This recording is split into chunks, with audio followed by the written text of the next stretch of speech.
Aviva! Radio Aviva, le Mac de la Rédac. Une émission proposée par la rédaction de Radio Aviva. Bonjour à toutes et à tous, chers auditeurs, auditrices de DPO, du Gard et de l'Hérault, bien entendu. Nous avons le plaisir de parler justice aujourd'hui. Justice parce que plusieurs personnes se posent la question du fonctionnement de la justice.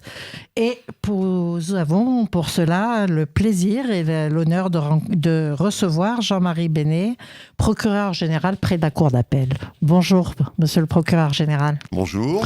Merci de nous dédier un peu de temps et pour éclairer nos auditeurs sur votre activité multiple. Avec plaisir. Alors, c'est vrai on voit le pénal, on voit bien, la cour d'assises, on imagine bien, on voit les feuilletons américains qui ont un autre système complètement, et ça ajoute un peu à la brouille sur la compréhension de la justice. Et donc, j'aimerais en premier lieu, si vous le voulez bien, que vous nous expliquiez le rôle du procureur général, votre rôle. Le rôle du procureur général, on va essayer d'être court, parce qu'il faudrait vraiment faire un mémoire sur la question. On va faire un feuilleton de l'été. Alors, le procureur général, c'est donc le plus haut, en fait, c'est le plus haut magistrat du ressort. Absolument. De la cour d'appel avec le premier président. Oui. Avec le premier président, justement, le procureur général, il a un premier rôle qui est un rôle de gestionnaire, en réalité, des ressources humaines et budgétaires qui sont affectées à la cour d'appel. Alors, c'est un rôle qu'on connaît peu. Qu'on connaît peu, mais qui est important parce que si la tendance ne suit pas, tout s'arrête. Donc, bien sûr. Alors, un rôle extrêmement important. Donc, qui consiste gestionnaire, à gérer, ça veut dire aussi les plans de charge. Qui consiste à gérer les budgets oui. qui nous sont délégués, oui. aussi bien pour le fonctionnement quotidien des juridictions que pour la question des frais de justice. Bien sûr. Et extrêmement important.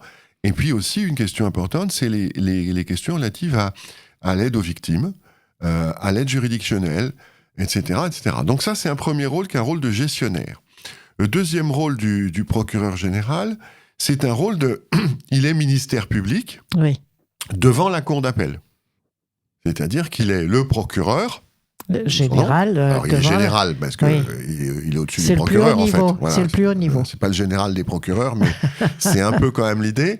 Donc, au niveau du ministère public des cours d'appel, c'est-à-dire la chambre des appels correctionnels, la chambre commerciale éventuellement, les chambres civiles, quelle que soit la chambre. Absolument, parce qu'il y a des interventions qui sont devant toutes les chambres. Et puis la cour d'assises, lorsque la cour d'assises siège à la cour d'appel. C'est-à-dire qu'en fait, on est ministère public, alors ici dans l'Hérault, du premier tour, cour d'assises ou cour criminelle du premier tour, et puis on est ministère public dans tout le ressort lorsqu'il y a des assises d'appel. Exactement. À chaque fois qu'il y a un appel. C'est donc le parquet général, le procureur général et ses collègues, avocats généraux, substituts généraux, qui vont requérir devant ces juridictions. Oui. Voilà. Donc et puis, troisième rôle important du procureur général, c'est, en fait, dire un petit peu, il est un peu le patron des procureurs, finalement, quelque part, en tout cas leur supérieur hiérarchique, c'est-à-dire qu'il est chargé, en termes d'action publique, de surveiller l'action publique, de surveiller l'action de la police judiciaire également, et de impulser et coordonner les actions qui sont conduites par les parquets de la République en termes de politique pénale. C'est d'ailleurs pourquoi, chaque année, je fais dans mon discours de rentrée solennelle un point sur les priorités que l'on va mettre pour ce qu'on appelle la politique pénale, c'est-à-dire en fait une politique qui consiste à appliquer la loi à un certain nombre de phénomènes de délinquance. Alors, le télescopage avec les faits de société, etc., c'est finalement le garde des Sceaux, à un moment donné, qui donne une tonalité, bien que vous soyez libre, mais qui donne une tonalité. Est-ce qu'il y a un impact ? Alors, le garde des Sceaux, il est responsable de la définition au niveau national de la politique pénale. Voilà. Bon. La politique pénale, c'est une politique publique. Bien sûr. Donc, elle est faite par le gouvernement. Oui. Et donc, le garde des Sceaux, en tant que membre du gouvernement, définit des grands axes de politique pénale générale. Alors, notre garde des Sceaux actuel, Gérald Darmanin, l'a défini dans une circulaire au mois de janvier dernier. Et donc, il a été demandé aux procureurs généraux de décliner, c'est ce que dit la loi, c'est ça. Décliner cette politique dans son ressort, c'est-à-dire, pour moi, les 4 départements qui sont dans la cour d'appel de Montpellier, à savoir l'Hérault, l'Aude, les Pyrénées-Orientales et l'Aveyron. Absolument. Donc, c'est un rôle important de justement décliner cela. Et c'est intéressant que ce soit en local, même si c'est très large pour plusieurs départements, parce qu'il y a des contextes, je suppose, et des contextes à la fois de moyens et des contextes socio-économiques. Alors, c'est exactement ce que dit la loi. D'ailleurs, carrément. Le procureur général décline en fonction du contexte local. Voilà. Et les procureurs de la République, à leur niveau, mettent en œuvre, là aussi, en fonction des contextes locaux. Alors, le contexte local, c'est le contexte sociétal, c'est les priorités qui sont plus fortes à tel endroit, sur tel ou tel domaine, que dans d'autres endroits.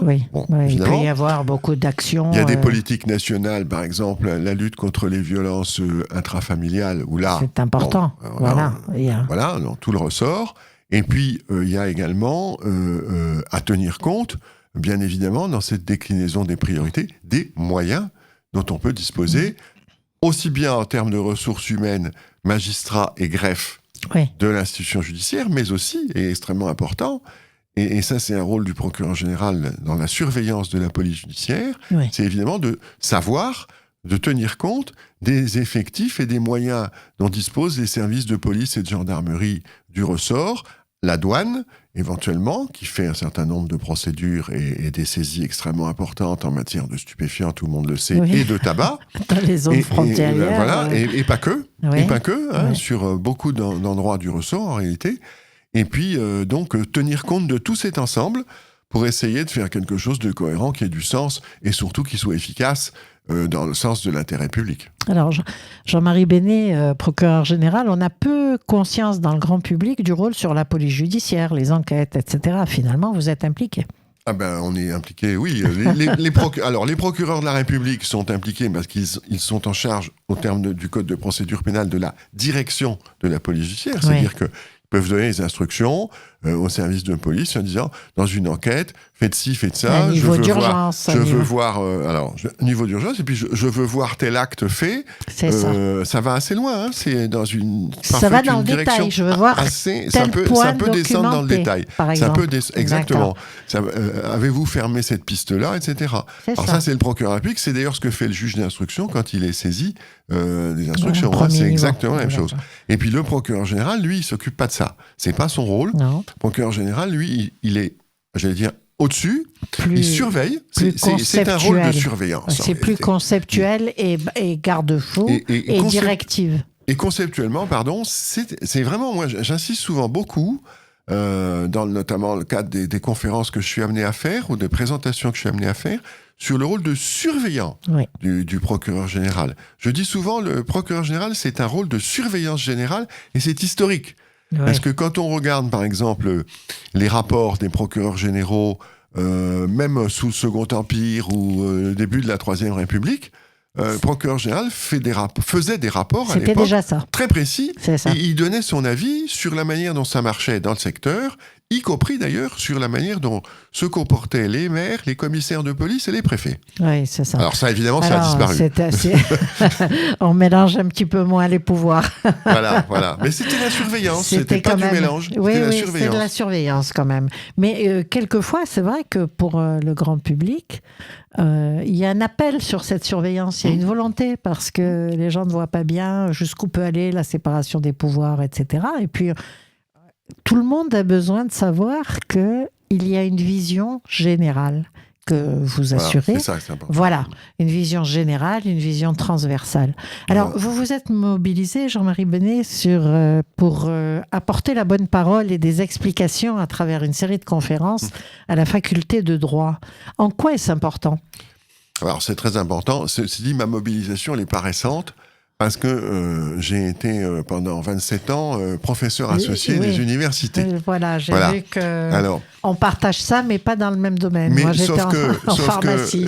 L'âge venant, l'université ne m'autorise plus à enseigner. Oui. Voilà. En revanche, et je remercie beaucoup le doyen Clamour de la faculté de droit de Montpellier qui a bien voulu organiser un cycle de conférences, Oui. ça j'ai encore le droit, donc un cycle de conférences pour présenter en quelque sorte à la direction des étudiants en premier, mais Oui. éventuellement Le public qui aussi. pourrait assister à ces conférences, pour présenter, on va dire globalement, des points d'action du ministère public et singulièrement du procureur général Oui. dans le procès, dans le processus de justice. Mais c'est important parce que des étudiants, en général, on apprend un tas de données, on apprend beaucoup de choses, et puis ensuite, leur donner cette vision comme ça, un peu de haut, transversale, pour qu'ils comprennent où ils vont arriver, dans quel contexte, avec quel impact et quelle régulation, c'est particulièrement important. Voilà, et puis ça permet de mettre un peu D'humain. de vivant, de chair, D'humain. d'humain, et puis d'expérience. Bien sûr.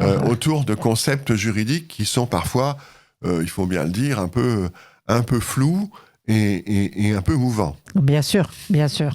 Alors, vous avez abordé déjà les affaires au long cours, par exemple, comme l'affaire Grégory, c'est une affaire presque au très long cours.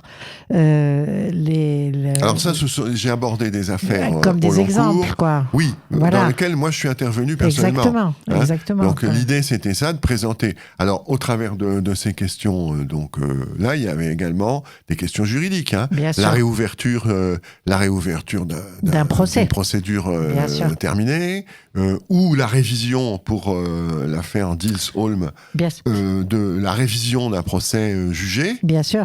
C'est très etc., concret, etc., en fait. voilà. C'est concrètement. En montrant ce qui Bien s'était sûr, passé. c'est pas Voilà. une culture Voilà. générale.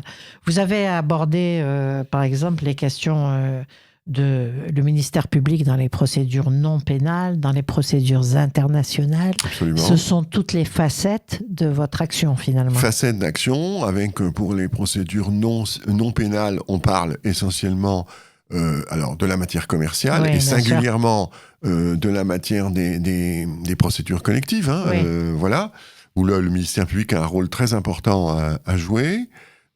Pour la matière civile, il y a un certain nombre de domaines dans lesquels le ministère public doit obligatoirement donner son avis, Oui. sur un certain nombre de questions, notamment relatives à l'état civil, à l'état Oui. des personnes, etc. Il y a beaucoup de voilà. garde-fous, et Bon, ça, c'est voilà, important c'est de savoir ça, quand même. Voilà, Voilà. de voir... en fait, là, le ministère public, il est avocat de la loi, c'est-à-dire qu'il va donner son interprétation de la loi à une C'est- problématique particulière. Voilà, c'est avocat de la joli. loi. C'est joli comme expression, je la connaissais pas. C'est vraiment important, parce que c'est d'ailleurs pour ça que souvent on parle en dernier dans ces Oui, procédures-là. C'est ça, Voilà. parce qu'on voit comment ça on s'est donne passé. le point de vue de la loi vu par nous. On revient aux fondamentaux. Et en toute liberté de conscience, Bien d'ailleurs, sûr. parce que là-dessus, Ça va de nous soi. n'avons aucune Influence. instruction. Personne ne vous donne Personne. de vos influences. Personne. Et ça, ça met en face Alors, une énorme voilà. responsabilité aussi. Ça nécessite Vous beaucoup de devez réflexion, avoir d'échange, C'est ça. d'échange, parce que en matière civile, vous êtes vite sur des questions de société. Bien sûr. Bien Où, sûr. par exemple, l'adoption suite à une PMA, la filiation suite à des choses. Et là, il y a énormément de questions en plus, nouvelles qui se posent. Absolument, qui sont Voilà. extrêmement mouvantes.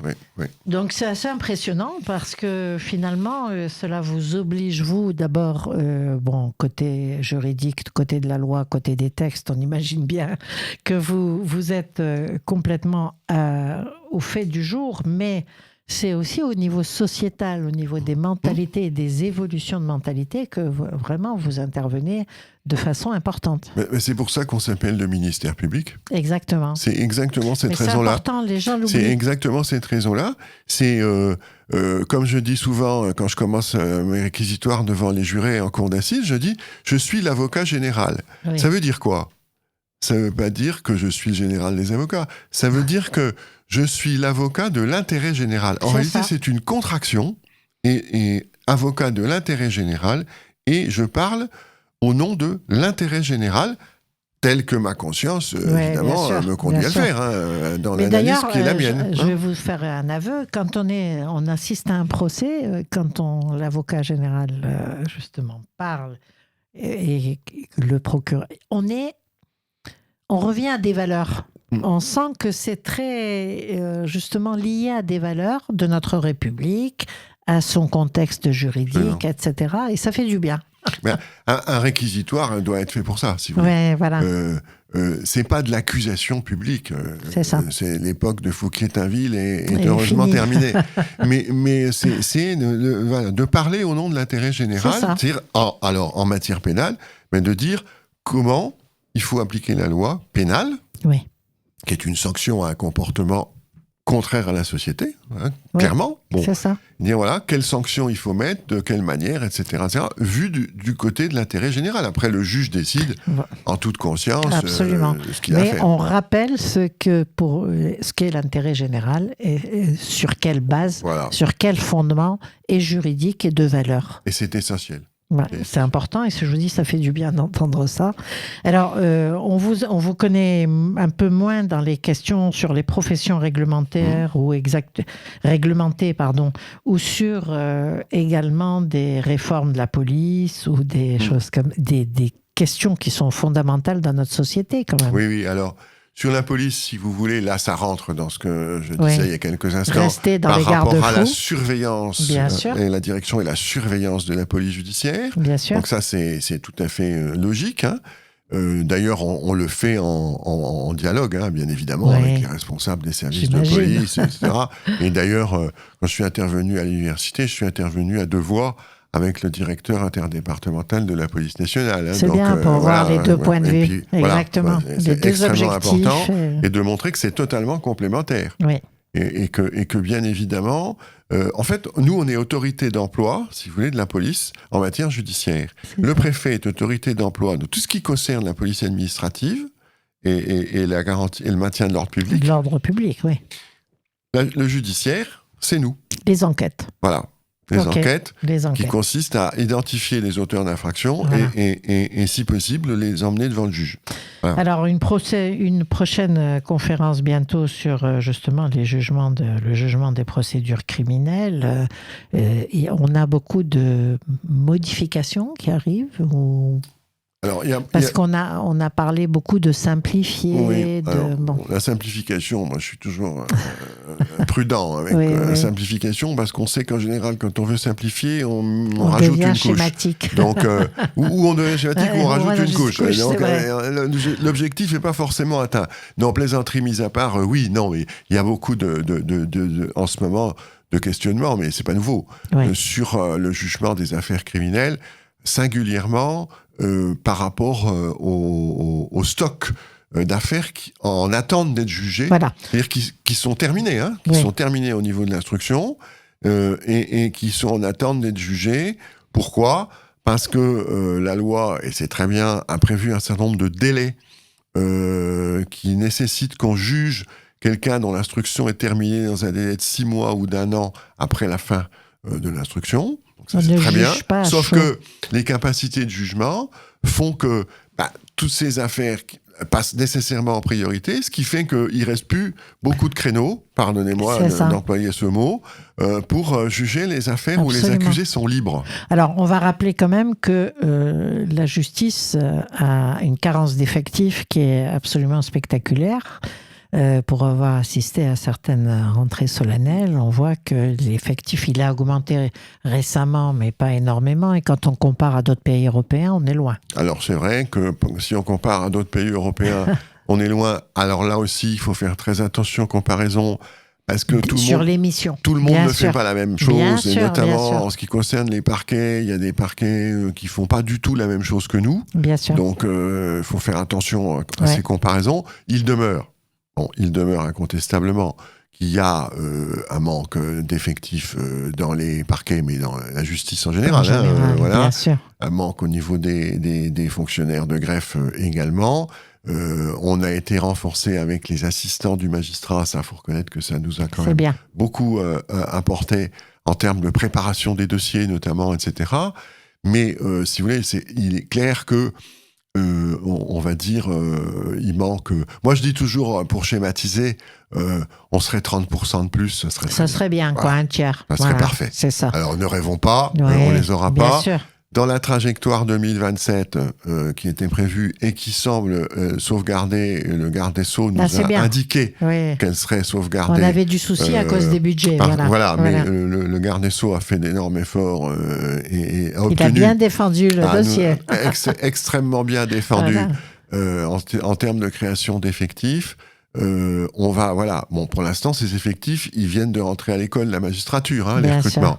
Donc, il y a 31 mois de formation. Donc, il va falloir être un peu patient pour voir arriver le fruit de cette trajectoire. 2027, c'est 2027, c'est pas avant. C'est ça, oui. Bon, il demeure qu'il faut quand même, dans l'intervalle, essayer de trouver le mieux à faire pour juger ces affaires criminelles en attente. Et oui, c'est ça. Il faut arriver à trouver... Alors, une solution, à trouver des moyens d'avancer. Est-ce qu'il y a des façons de simplifier la procédure tout en restant, bien sûr, dans la règle et la loi ? Est-ce qu'il y a des perspectives, justement, de simplification ? Alors, vous avez raison. Il faut surtout bien identifier les fondamentaux. Voilà. Et regarder effectivement les enjeux. Qu'est-ce qui fait, par exemple, la légitimité d'une décision de justice criminelle ? Alors, est-ce que c'est le fait que ça soit rendu par un jury populaire ? Est-ce que c'est le fait que ça soit rendu dans un délai raisonnable ? Est-ce que ça soit les deux ou les trois, mais sur une décision compréhensible et équilibrée par... Voilà, on a les intérêts de tout le monde, des parties civiles, du ministère public et de l'accusé. On juge des hommes et des femmes. On ne juge pas des affaires. Et donc, il faut déjà poser ça comme question. Et puis ensuite se dire, bon voilà, dans le respect de ces grands axes, qu'est-ce qu'on peut faire ou pas ou pas. Voilà, alors, il y a une idée qu'un certain nombre commencent à développer. On n'en parlait pas trop ces dernières années, puis là, ça commence à écrire sur la question. L'inspection générale de la justice a rendu un rapport récemment sur l'état du jugement des affaires criminelles, dans lequel on fait appel à la notion éventuellement d'instaurer un plaidé coupable en matière criminelle. D'autres le disent. On a institué les cours criminelles sans juré pour juger les crimes commis par des majeurs qui encourent moins de 20 ans d'emprisonnement si les majeurs ne sont pas récidivistes d'ailleurs. C'est ça. Voilà, ça a fait... Ça a dû alléger quand même. Ça allège les cours d'assises, mais ça n'allège pas la mission de jugement des affaires criminelles. Non. Parce que, en réalité, la cour criminelle, si vous voulez, elle a été calquée sur la procédure de la cour d'assises. Ah oui, d'accord. C'est-à-dire y compris l'oralité des débats, dont on sait que c'est pas un facteur d'accélération des débats. Loin de là, parce que si vous avez plusieurs parties civiles, ça traîne et ça traîne et ça traîne. Voilà, et alors ça traîne, c'est-à-dire que chacun veut jouer sa partition. Mais évidemment. Sinon il viendrait pas. Donc ça se comprend, mais pour autant ça allonge les débats. Donc en cour criminelle, on aurait pu penser que ces débats seraient raccourcis parce qu'on ferait venir moins de témoins, moins d'experts, etc. C'est pas franchement le cas non plus actuellement, alors même que la grande différence entre la cour criminelle et la cour d'assises, c'est que la cour criminelle est composée de magistrats professionnels, 5, c'est peut-être trop d'ailleurs, il faudrait peut-être voir si on peut pas modifier cette composition, peu importe, et puis surtout, ils peuvent emporter le dossier, chaque juge a accès au dossier complet. Y compris en délibéré. Ce qui n'est pas le cas des jurés, puisque les jurés, à l'inverse, n'ont pas accès au dossier. Ils se font une idée sur place. Ils ne se font l'idée que ce qu'ils ont vu et entendu à l'audience. D'où le principe d'oralité des débats. C'est ça, exactement. Et on a calqué ça, on voit que ce n'est pas adapté. Donc, mais après... Il y a un petit ajustement. Est parée par certains de beaucoup de vertus. Elle en a sûrement... Les a-t-elle toutes ? C'est autre chose. C'est toujours pareil, c'est bien si ça n'est pas dans l'excès. Absolument. Alors, Jean-Marie Bénet, vous êtes procureur général près la Cour d'appel. Quel message vous pourriez passer ? Le temps passe vite, on arrive à la fin de notre émission. Quel message ? Un message au grand public, justement, sur et votre mission et l'état de votre vision sur cette perspective de régulation de la société, au final. Eh bien, je dirais, intéressez-vous à ce qui se passe chez nous, venez aux audiences, faites-vous votre idée vous-même. Écoutez et regardez ce qui se fait, ce qui se dit dans les émissions qui sont consacrées à ces questions-là. Les émissions de fond. Les émissions de fond. Bien sûr. Ne regardez surtout pas ce qui se raconte dans certains excès des réseaux sociaux. Oui. Voilà, loin de moi de dire que les réseaux sociaux c'est très mauvais, mais il a aussi l'excès nuit. C'est toujours schématique. L'excès nuit. Bien sûr, voilà. bien sûr. Voilà. Donc, documentez-vous, faites-vous votre idée vous-même. Voilà, c'est important, je crois. C'est acquérir une intelligence de compréhension de ce qui se passe. Voilà, c'est-à-dire aller à l'info, aller voir directement, comprendre les procédures, comprendre ça. Poser les questions quand il faut les poser. Oui. Écouter les excellentes émissions que Radio Aviva fait sur la question. Merci, merci. Mais voilà. Non, mais c'est ça qui est important, si vous voulez. Important. Ça travaille d'une espèce de pédagogie de fond qui est importante. C'est ça. Aujourd'hui, où on a tendance à avoir parfois beaucoup de jugements à l'emporte-pièce et où on substitue l'impression à l'analyse, et ça c'est très mauvais. Il y a aussi beaucoup de médias qui font plus de spectacles que d'infos, donc on est là-dedans, et voilà. On essaye, nous, comme radio associative, d'être passeurs d'informations, passeurs de compréhension, et je vous remercie infiniment, Jean-Marie Bénet, de nous avoir donné un peu de votre temps. C'était agréable, instructif, et je suis sûre que nos auditeurs et auditrices ont été passionnés. Merci. Merci beaucoup. Aviva. C'était le Mac de la Rédac sur Aviva. Retrouvez cette émission en podcast sur radio-aviva.com.